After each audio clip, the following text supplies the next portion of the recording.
दोस्तों नमस्कार। विगत एक महीने के दौरान चाहे मंच संसद हो, संसद के बाहर सड़क हो या फिर राहुल गांधी का छात्रों का गूंज हो, हर मंच का राहुल गांधी ने उपयोग किया है सरकार के खिंचाई करने के लिए, सरकार को कटघरे में खड़ा करने के लिए, अपनी पार्टी के पक्ष में नैरेटिव बिल्ड करने के लिए, और यह उनका दायित्व है। दोस्तों, राहुल गांधी जो भी काम कर रहे हैं, विपक्ष के नेता के रूप में उनकी भूमिका है। हर मुद्दे पर उनका यह अधिकार है कि वो सरकार को घेरें। राहुल गांधी अपने कर्तव्य का निर्वाह कर रहे हैं, अपने पक्ष में, कांग्रेस पार्टी के पक्ष में नैरेटिव बनाने का प्रयास कर रहे हैं। और दोस्तों, भारतीय चुनावी राजनीति का इतिहास सैकड़ों उदाहरण से भरे पड़े हैं कि जिस किसी भी राजनीतिक दल ने विभिन्न चुनावों में जितना बेहतर नैरेटिव का निर्माण करने में सफलता पाई, उसे चुनावी परिणाम भी उतना ही बेहतर मिला। तो राहुल गांधी कहां गलत है? लेकिन सवाल दूसरा है दोस्तों, क्या राहुल गांधी को नैरेटिव बिल्ड करने में सफलता मिल रही है? और उस सफलता का मापदंड क्या होगा? सफलता का मापदंड होगा चुनावी मैदान, चुनावी मैदान में प्रदर्शन। तो राहुल गांधी जिन मुद्दों के आधार पर जिस प्रकार से भारतीय जनता पार्टी को घेरने का प्रयास कर रहे हैं, जिस प्रकार से नरेंद्र मोदी की सरकार को घेरने का प्रयास कर रहे हैं, क्या इसे चुनावी राजनीति में, चुनाव के मैदान में, वोट में कन्वर्ट कर पाएंगे? आज इसी मुद्दे पर दोस्तों इस वीडियो में समझने का प्रयास करेंगे। और मैं हूं प्रदीप कुमार, आप देख रहे हैं पॉलिटिकल आइडिया। दोस्तों, पूरा वीडियो देखिएगा और पूरी बात सुनने के बाद कमेंट जरूर कीजिएगा दोस्तों कि आप हमारे विश्लेषण से कितने सहमत हैं। और अब तक यदि पॉलिटिकल आइडिया को आपने सब्सक्राइब नहीं किया है तो प्लीज सब्सक्राइब कीजिएगा। दोस्तों, जिन 5-6 मुद्दों को राहुल गांधी लगातार उठा रहे हैं, छात्रों की समस्याओं का मामला है, पेपर लीक का मामला है, पुलिस या कार्रवाई का मामला है, मनुस्मृति के बहाने भारतीय जनता पार्टी को घेरने का मामला है, राम मंदिर के अंदर चढ़ावा के पैसों की चोरी का मामला है। हर मुद्दे पर राहुल गांधी घेरने का प्रयास कर रहे हैं। दोस्तों, मैं शुरू करता हूं राहुल गांधी के पुणे के कार्यक्रम में। जब राहुल गांधी ने अपने भाषण की शुरुआत मनुस्मृति से की, मनुस्मृति का उदाहरण देते हुए राहुल गांधी ने भारतीय जनता पार्टी को घेरने का प्रयास किया और कहा कि भारतीय जनता पार्टी उस सनातन व्यवस्था की पोषक है जिस सनातन व्यवस्था के अंतर्गत महिलाओं का जो स्तर है वो 2म दर्जे का है। महिलाओं की भूमिका सेकंड क्लास ही नहीं बल्कि 4th ग्रेड सिटीजन का है। उदाहरण देकर राहुल गांधी ने समझाने का प्रयास किया कि किसी बच्ची के जन्म के बाद शुरुआती दौर में वो अपने पिता पर आश्रित होती है, अपने भाई पर आश्रित होती है, बड़ी होती है तो पति पर आश्रित होती है, और बुढ़ापे में अपने पुत्र पर आश्रित होती है। दोस्तों, हम कभी और चर्चा करेंगे कि सनातन व्यवस्था के अंतर्गत महिला और पुरुष का संबंध क्या है। कभी हम और चर्चा करेंगे कि दुनिया में केवल एकमात्र सामाजिक व्यवस्था ऐसा है जहां पर पुरुष भगवान के साथ महिला देवियां भी हैं, जहां कहा जाता है यत्र नार्यस्ते पूज्यन्ते रमन्ते तत्र देवता, जहां कहा जाता है कि केवल अपनी पत्नी के सिवाय यदि आप किसी पराई महिला के तरफ आंख उठाकर भी देखते हैं तो आप पापी हैं। तो दोस्तों, जब चुनाव में राहुल गांधी ये मुद्दा लेकर जाएंगे तब उनसे ये सवाल बनेगा या नहीं बनेगा कि क्या राहुल गांधी ने कभी इस बात की आलोचना की कि जब एक 70 साल की बूढ़ी महिला को सुप्रीम कोर्ट ने उसके रईस वकील पति को यह आदेश दिया कि अपनी इस बूढ़ी महिला पत्नी को वो 150 रुपया प्रतिमाह गुजारा भत्ता दे, तो उस आदेश को, उच्चतम न्यायालय के आदेश को बदलने के लिए लोकसभा और राज्यसभा दोनों सदन में इस सुप्रीम कोर्ट के आदेश के खिलाफ बिल पास किया गया था। वो कौन सरकार थी? वो राजीव गांधी की सरकार नहीं थी जिसने शाहबानो के मामले पर दिए गए सुप्रीम कोर्ट के आदेश को पलट दिया था। राहुल गांधी से चुनावी मैदान में क्या भारतीय जनता पार्टी मनुस्मृति के बचाव के बहाने यह सवाल नहीं करेगी भारतीय जनता पार्टी की, बताइए कि आप ट्रिपल तलाक के समर्थक हैं या विरोधी हैं, आप हलाला के समर्थक हैं या विरोधी हैं? क्या यह सवाल भारतीय जनता पार्टी करेगी या नहीं करेगी? भारतीय जनता पार्टी यह सवाल करेगी या नहीं करेगी कि जब आप हिंदू संस्कृति, सनातन संस्कृति की विकृतियों की चर्चा खुलेआम नफरत पैदा करने के लिए करते हैं, तो क्या ऐसे ही बयान आप किसी अन्य धर्म के अंदर व्याप्त विकृतियों की चर्चा करते समय भी कर सकते हैं क्या? यदि आप करेंगे तो क्या वो इस निंदा की कैटेगरी में आएगा या नहीं आएगा? बेअदबी के कैटेगरी में आएगा या नहीं आएगा? इसका जवाब तो राहुल गांधी से चुनावी मैदान में भारतीय जनता पार्टी के लोग मांगेंगे या नहीं मांगेंगे? जवाब दीजिएगा दोस्तों। जब राहुल गांधी पुलिसिया कार्रवाई के बहाने पायलट गन का मामला चुनावी राजनीति में दोस्तों उठाएंगे, जब चुनावी मैदान में, चूंकि अगले वर्ष की शुरुआत में 5 राज्यों का विधानसभा चुनाव है उत्तर प्रदेश सहित, राहुल गांधी 2029 में देश के प्रधानमंत्री बन पाएंगे या नहीं बन पाएंगे, यह तय करेगा उत्तर प्रदेश का चुनाव परिणाम भी।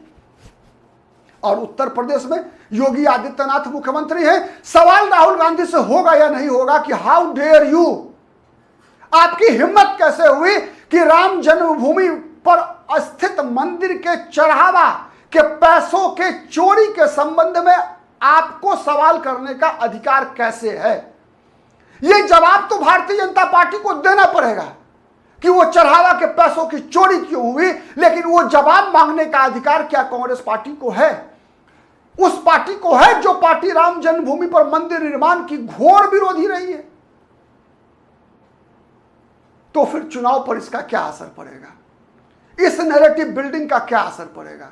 जब गौमूत्र के बहाने एक आईआईटी के डायरेक्टर को जब घेरने का प्रयास प्रियंका गांधी ने संसद में किया, तो क्या कांग्रेस पार्टी से यह सवाल नहीं करेगी भारतीय जनता पार्टी कि बताइए, जिस मुद्दे पर गौमूत्र के बेनिफिट का वैज्ञानिक आधार, वैज्ञानिक पुष्टि वैज्ञानिकों के द्वारा कर दी गई है, उस पर सवाल खड़ा करने का अधिकार आपको कैसे मिला? केवल आप इसलिए तो नहीं कर रहे हैं जिससे कि एक समाज विशेष का तुष्टीकरण कर सके, किसी को नीचा दिखाकर दूसरे को खुश कर सके।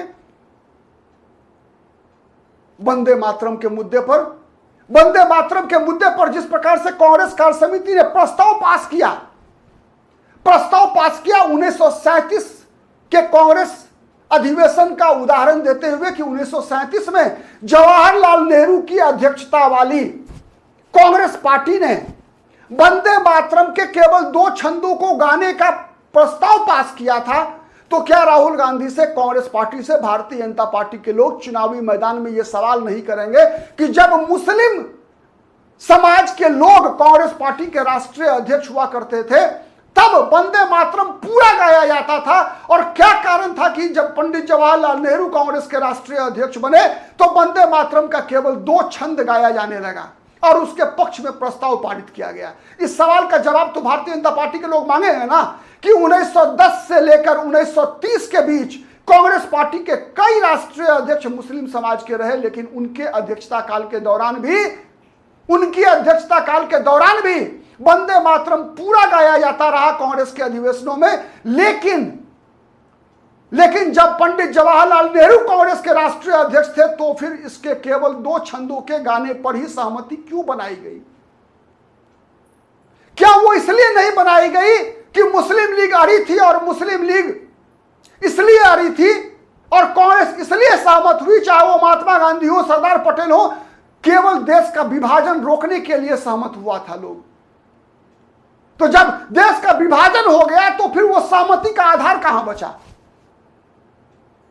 वो गिव एंड टेक की रणनीति बनी थी कि चलो हम भी जिद से हटते हैं, तुम भी जिद से हटो।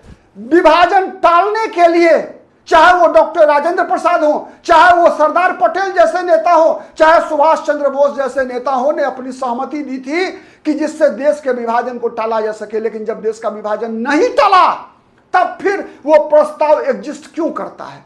और जब देश का विभाजन धर्म के आधार पर हुआ तब फिर वो प्रस्ताव अस्तित्व में क्यों? इस सवाल का जवाब तो चुनावी मैदान में मांगा जाएगा। पुलिसिया कार्रवाई दोस्तों, जब पुलिसिया कार्रवाई, जब पायलट गन के इस्तेमाल साहिल के बहाने जब राहुल गांधी करेंगे दोस्तों, करते हैं जब, तब उनकी पार्टी के सरकार के दौरान हुई पुलिसिया कार्रवाई का इतिहास भारतीय जनता पार्टी पलटेगी या नहीं पलटेगी? और जब पलटना शुरू करेगी दोस्तों, तो बताइए कांग्रेस पार्टी कहां रहेगी। आज जिस प्रकार से दलितों पिछड़ों के मुद्दे पर राहुल गांधी आक्रामक है, लगातार सवाल पूछ रहे हैं, कह रहे हैं कि अगरी जाति के कुछ जातियों के द्वारा जितने भी प्रतिष्ठान हैं सब पर कब्जा कर लिया गया है। लगातार राहुल गांधी ये सवाल खड़ा कर रहे हैं कि आरएसएस बैकग्राउंड के लोग सत्ता के सभी प्रतिष्ठान पर कब्जा कर चुके हैं। तो दोस्तों, राहुल गांधी को यह जवाब मिलेगा नहीं या नहीं मिलेगा कि जब देश की जनता ने, इस देश में राष्ट्रपति आरएसएस का व्यक्ति, उपराष्ट्रपति आरएसएस का व्यक्ति, प्रधानमंत्री आरएसएस और भाजपा के लोग, देश का गृह मंत्री भाजपा आरएसएस के लोग, देश का रक्षा मंत्री भाजपा आरएसएस का लोग, तो फिर सरकार के प्रतिष्ठानों पर कब्जा आरएसएस बीजेपी वालों का नहीं होगा तो क्या कम्युनिस्टों का होगा। जब देश की जनता ने जनादेश दिया है तो जिस विचारधारा के लोगों को जनादेश मिला है वही विचारधारा के लोग तो देश की सत्ता प्रतिष्ठान पर काबिज रहेंगे। वो जनादेश लेकर आए हैं, कोई कब्जा करके तो नहीं आए हैं ना। जब तानाशाही की बात होती है, आपातकाल है, इमरजेंसी है, तो दोस्तों भारतीय जनता पार्टी तो हर बार इमरजेंसी की चर्चा करने के दौरान आक्रामक हो ही जाती है ना। जब बोलने की आजादी की बात करते हैं राहुल गांधी की, बोलने अभिव्यक्ति की आजादी मोदी ने छीन लिया है, अघोषित आपातकाल है, तब यह सवाल तो भारतीय जनता पार्टी के लोग करेंगे ना कि मोदी को गाली भी दी जा सकती है और तब आप कहते हैं कि अभिव्यक्ति की आजादी नहीं है।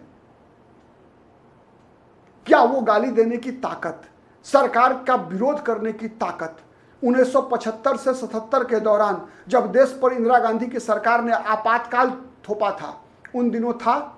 देश के नेता क्या जेल के अंदर बंद नहीं थे? विपक्ष के सभी कई सवाल होंगे। और तब फिर चुनाव में क्या होगा? इसलिए मेरा तो मानना है कि भारतीय जनता पार्टी की सरकार को भारतीय जनता पार्टी के प्रशासनिक कमियों के आधार पर घेरने की आवश्यकता है। भारतीय जनता पार्टी की सरकार को आप सरकार के बहाने, नरेंद्र मोदी के बहाने, यदि आप सनातन को घेरते हैं, आप राम मंदिर के मुद्दे पर चर्चा करते हैं, आप सनातन धर्म को, भारतीय समाज को अगर आप पितृसत्तात्मक कहते हैं अगर, तो राहुल गांधी को फंसना तय है। राहुल गांधी को जवाब देना पड़ेगा कि साहबानों के मामले में सुप्रीम कोर्ट के आदेश को किसने पलटा। राहुल गांधी को जवाब देना पड़ेगा कि ट्रिपल तलाक का समर्थक कौन पार्टी है। राहुल गांधी को जवाब देना पड़ेगा कि हलाला की प्रथा को बरकरार रखने का समर्थक कौन सी राजनीतिक दल है भारत में। जवाब तो देना पड़ेगा। जवाब देना पड़ेगा कि केवल दुर्गा और काली शब्द का उपयोग करने के कारण आप वंदे मातरम का विरोध करते हैं और दूसरी तरफ आप ये कहते हैं कि महिलाओं को सम्मान का दर्जा हासिल नहीं है। जवाब देना पड़ेगा। आप कितने सहमत हैं कमेंट करके बताइएगा। आज के लिए इतना ही, नमस्कार।